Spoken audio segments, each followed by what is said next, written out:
Falënderimet dhe lavdërimet I takojnë vetëm Zotit të Madhreshëm, atë e falenderojmë dhe vetëm prej Tij ndihem dhe falje kërkojmë. Përshëndetjet tona më të sinqerta ja dedikojmë njeriut më të zgjedhur në mesin e njerëzimit, kandilin ndriçues të 5 kontinenteve, Muhammedit alayhis salam. Mëshira e Allahut dhe bekimi I Tij qoftë mbi familjen e Tij të ndershme, I shokët e Tij dhe mbi të gjithë ata të cilët e pasojnë rrugën e Allahut dhe të dërguarit e Tij deri në ditën e kataklizmës. Të nderuar xhamatli, të nderuar vëllezër, të respektuar të rinj. Ligjërata e 4 e muajit të shkurt me temën natyrshmëria e njeriut në konceptin kuranor dhe në thënjet profetike të Muhammedit alayhis salam. Fillimisht, nëse ke dëshirë me di se çka është e vërteta, ka definicion. Unë mbështeti definicionin e mrekullueshëm, natyrisht që e përkrajnë shumë dietarë të përpikt, se e vërteta është një rreth. Është një rreth që në te përshkohen 4 vija të trasha. 4 vija të trasha. Vija e parë është e naqlu sahih, shpallja e vërtet. Vija e dytë është el aqlu sarih, mendja e shëndosh, e qartë. Vija e tretë, por në këtë rreth që përdohet e vërteta, është el fitratu salime, natyrshmëria e pastërt, e shëndosh, edhe vija e fundit është el mawdu' al-waqi. Është ajo që është konstruktive. Nëse e vrejt se pas pjelis shpallja është ardhë e saktë, apo shpallja e vërtet, që do thotë që kemi shpallje që nuk është e saktë, ose mendja e shëndosh, që do thotë që kemi mendje që nuk është e shëndosh, mendja arsyetuese, ose tek natyrshmëria e pastërt, që do të thotë se kemi natyrshmëri që është devijuar, edhe kemi do diçka që është konstruktive, por është e falsifikuar. Pra vërteta është kjo. Edhe ai I cili I përmbahet kësaj të vërtetë gjatë jetës së bote, s'ka dyshim se do ta fitojë këtë botë, edhe do ta fitojë përjetësinë në botën tjetër. Krijuesi I Madhreshëm në Kur'anin famullar, edhe në thënjet e pejgamberit alayhis salam, është përmendur natyrshmëria si një çështje shumë e çuditshme.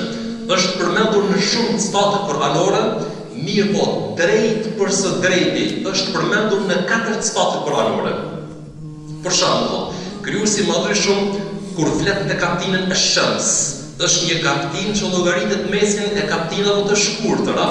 Mirë po, Krijuesi I Madhreshëm brenda kësaj kapitule betohet 11 herë, në 11 gjëra të ndryshme. Imagjino, betohet 11 herë. Komentatorët e Kur'anit të Madhreshëm kanë thënë se momentin kur e sheh një betim të Krijuesit në librin e tij fisnik, atëherë do automatikisht vëre gishtin në kokën tënde, sepse është një betim shumë madhështor. Për shembull, Krijuesi I Madhreshëm do të betime tjera, kur ka thënë kur flet për përgjithësinë dhe universin, innahu laqasamun law ta'lamuna azim, ai më të vërtetë është një betim shumë I madh, nëse ju e dini. Për shembull, flet për njeriu do të kështu, o nafsi wa ma sawaha, betohem mirë. Nëse shpjeton do të përkthim në Shëref Ahmedit e Shefshëm, e ka bërë një përkthim shumë çuditshëm. Ka thënë pasha njeriu dhe atë që e ka krijuar njeriu. Pasha njeriu dhe atë që e ka krijuar njeriu. Ose do nëse I vitut përkthimet e dy përkthyesve të tjerë, sa ngajtë dhe Fetim Mediut, e vrej që do të betohet do të pasha shpirtin, gabim. Çfarë thotë? Do të Krijuesi I Madhreshëm do të ska thënë do të për shembull kur e përmend kullu nafsin dha'iqatul maut, është gabim tragjik ta përkthesh çdo shpirt shihet vdekje. Ska thënë do të Krijuesi do të shpirt, sepse shpirti është ruh. Edhe ka thënë Krijuesi do të për shpirtin. Tu do të nuk ka thënë për shpirtin, por ka thënë do të për nefsin. Do nefsi apo çelësia e njeriu është ajo që e shijon vdekjen, por asnjëherë që vdes. Bëhen disa përkthime që nganjëherë do të prej mos precizitetit të thirrësve, edhe realisht do të qartë që përkthimi i këtij stati të kuranor është problem do të më përkthy. Do të më mirë është të përkthy që do të betohen në nefsin. Dhe ato i cili e ka krijuar atë. Fa alhamaha fujuraha wa taqwaha, sepse është ai i cili ja ka mësuar se çka është e keqe, e shëmtuar dhe çka është e mirë. Edhe krijuesi do të vazhdon duke thënë do të aflaha man zakaha, ka shpëtuar ai i cili e pastron atë. O qad khaba man dasaha, dhe ka humbur ai i cili e ndyt atë.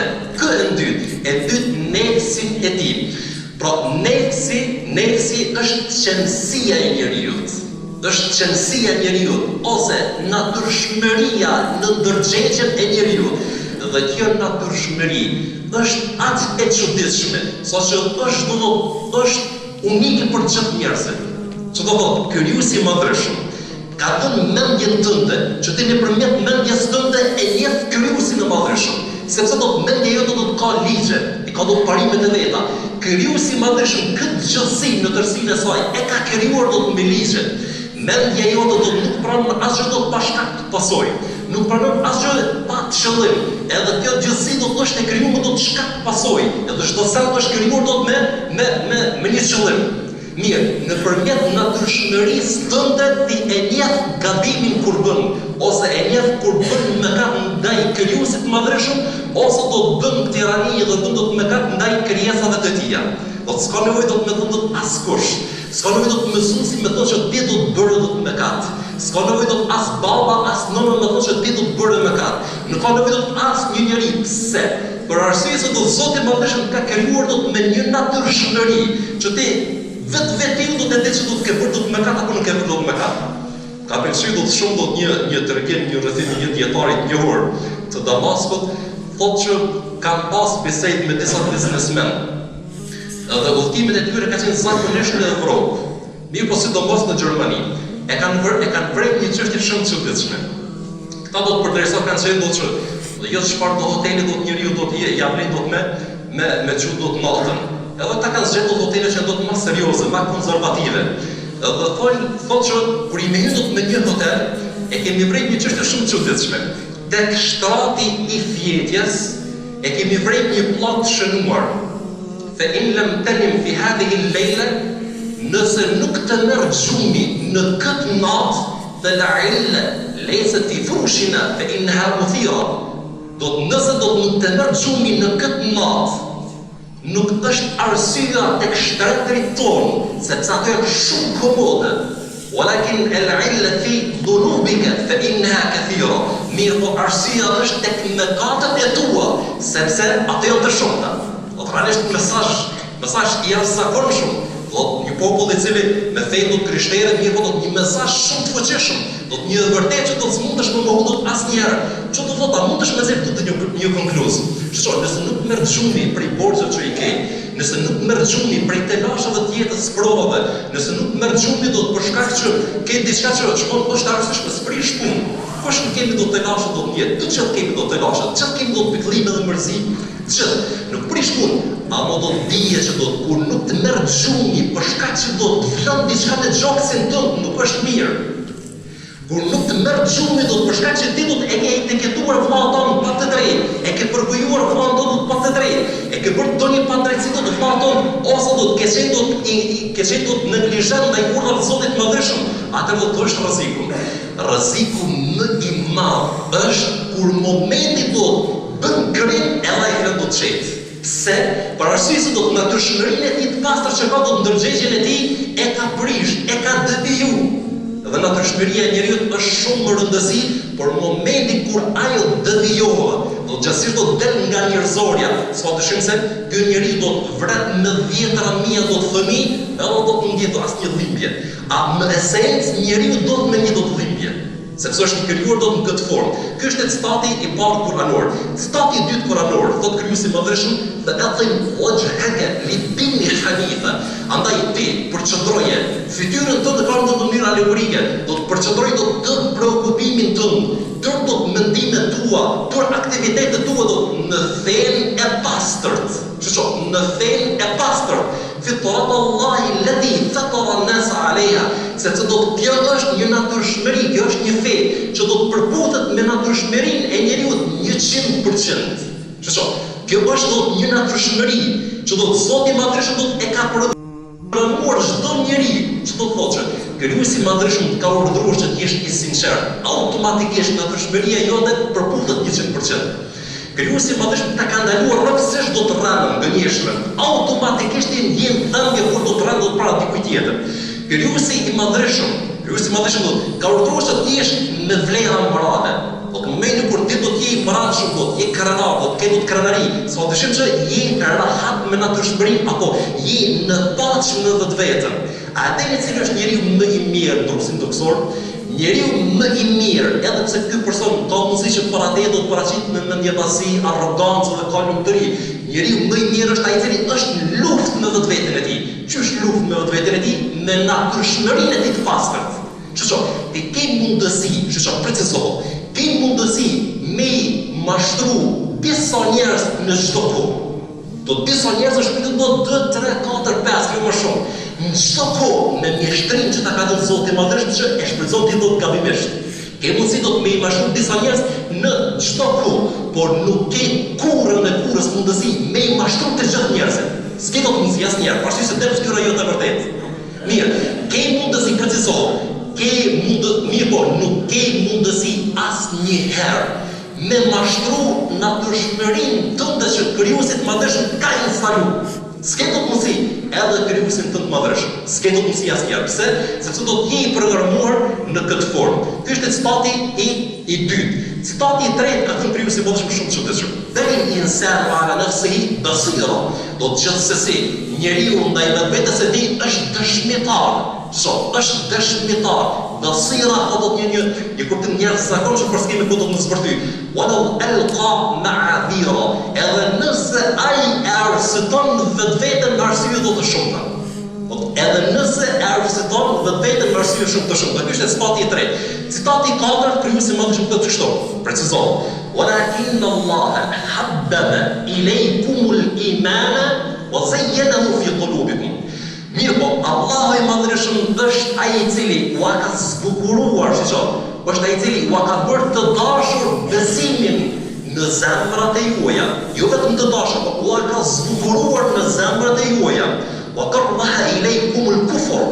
Edhe Allahu është ai i cili e ka bërë që ju ta urreni rebelimin, mohimin, apo do të pavërtetën më pas është mohimi i krijuesit të Madhërisht. Wal isyan والفسوق والعصيان dhe rebelimin dhe mëkatet. Që do thotë, precizohet ato të saj përket zbërthimit të islatit kuranor. Nëse ti do të gjendesh papritmas pranë një lule trëndafil, e cila do të ka një aromë jashtëzakonisht do të mirë, edhe e nohat me shqisën e të nohaturit. Mirë, ti do të gjenë knatësi për shkak që trëndafili është me këtë aromë bukur apo për shkak diçka tjetrit. Për shkak diçka që është tjetër. E vërteta është do të je instaluar, do të je programuar me natyrshmërinë e pastër që do të mendesh aromën e mirë. Çfarë do të thonë, jo vetëm trëndafil, por dhe aromë tjera. Jo për shkak bukurisë, aromës të mirë që ka trëndafili. Sepse do të kemi insekte që gjejnë kënaqësinë më të madhe në aromat më të ndyta, në ujërat e zeza. Ka insekte në tonë në ujërat zeza, është sikur se njeriu kur të noton në parfum. E njëjta, është do të kemi do të thirrë në egur, realisht s'ka pas ti të punë. Njeriu është ai i cili do të ka bërë do të thirrë në egur. Thiu i egur, ai do të gjejë kënaqësinë më të madhe kur gjen do të një coftir të kalbur, edhe do të është ushqimi më i preferuar i tij. Pse? Sepse do të krijuesi i Madhërisht do të e ka krijuar do të në natyrshmërinë e tij që ai gjen kënaqësi në gjërat që janë të kalbura dhe me shumë të lidhura. Për këtë arsye, ai është pastrues i ambientit, është pastrues i tokës. Kurse njeriu do të më me pas do të një coftir pranë vetes, ben nga lëkura e tij. Pse? Për arsye se Zoti i Madhërisht është ai i cili ka krijuar do të këtë formë.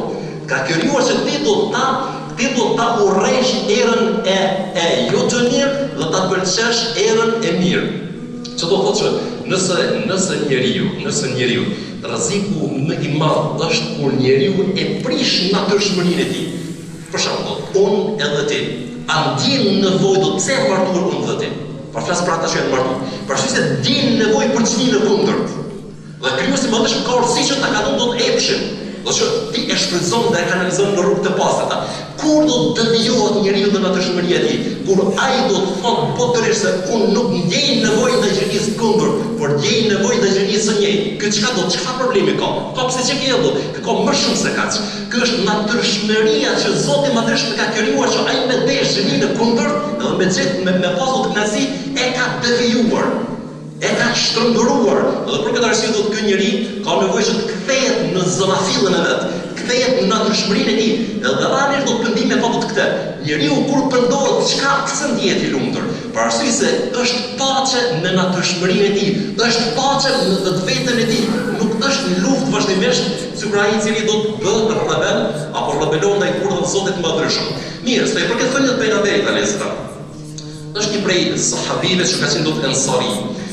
Thotë kështu, sa'altu Rasulullah, e kam pyetur të dërguarin e Allahut, anil birri wal ithm, e kam pyetur për të mirën dhe të keqen, apo e kam pyetur për mirësinë dhe mëkatin. Edhe i dërguari i Allahut është përgjigjur shumë shkurt dhe qartë. Precizohet, ka thënë kështu, el birru husnul khuluq, do të e mirësi është ajo që është në moral të lartë. Wal ithmu ma haka fi sadrik. Kurse mëkat precizohet është ajo e cila do është të ngushton në gjoksin tënd, të ngushton dot në zemrën dhe ndërgjegjën tënde. O të rrejtë e jentoni alej nas, edhe urrejnë që me pas qasje njerëz të tjerë. Urrejnë që me pas qasje njerëz të tjerë. Ajo që është më rëndësi është që kemi dy lloj natyrshmërie. Me këtë po përfundojmë. Natyrshmëria trupore dhe natyrshmëria e ndërgjegjjes së njeriu apo nefsit. Që do thotë që çfarë çmimi ka të xheneti? Kur ti do të vjen do të kundërshtim me natyrshmërinë trupore. Unë dhe ti sot jemi zhduar në formë namazin e sabahut. Çka ka ndodhur? Një luftë. Cila është ajo luftë? Që do trupi apo natyrshmëria e trupit tënd, thotë që ti flej, derisa do të lind dielli. Pasani do të zgjohet. Kështu do të ka dëshirë që trupi të flej do të jetë orë po edhe më shumë. Kurse natyrshmëria e pasur thotë që do të ngritur fale dy recfat se do të ka bler më shumë se çdo sen do të në këtë botë. Edhe ti do të kur bjen desh me natyrshmërinë trupore s'ka dyshim se ngritesh. Wa man khafa maqam rabbihi wa naha an-nafsa 'anil hawa fa inna al-jannata hiya al-ma'wa. Ka thënë Krijuesi i Madhërisht, dhe ai i cili do është i friksohet çndrimit para Zotit të Madhërisht dhe e ndalon vetveten nga kush, nga do të kënaqësit apo natyrshmëria trupore dhe epshi i tij. Xheneti është vendbanimi i tij. Wa akhiru da'wana alhamdulillahi rabbil alamin.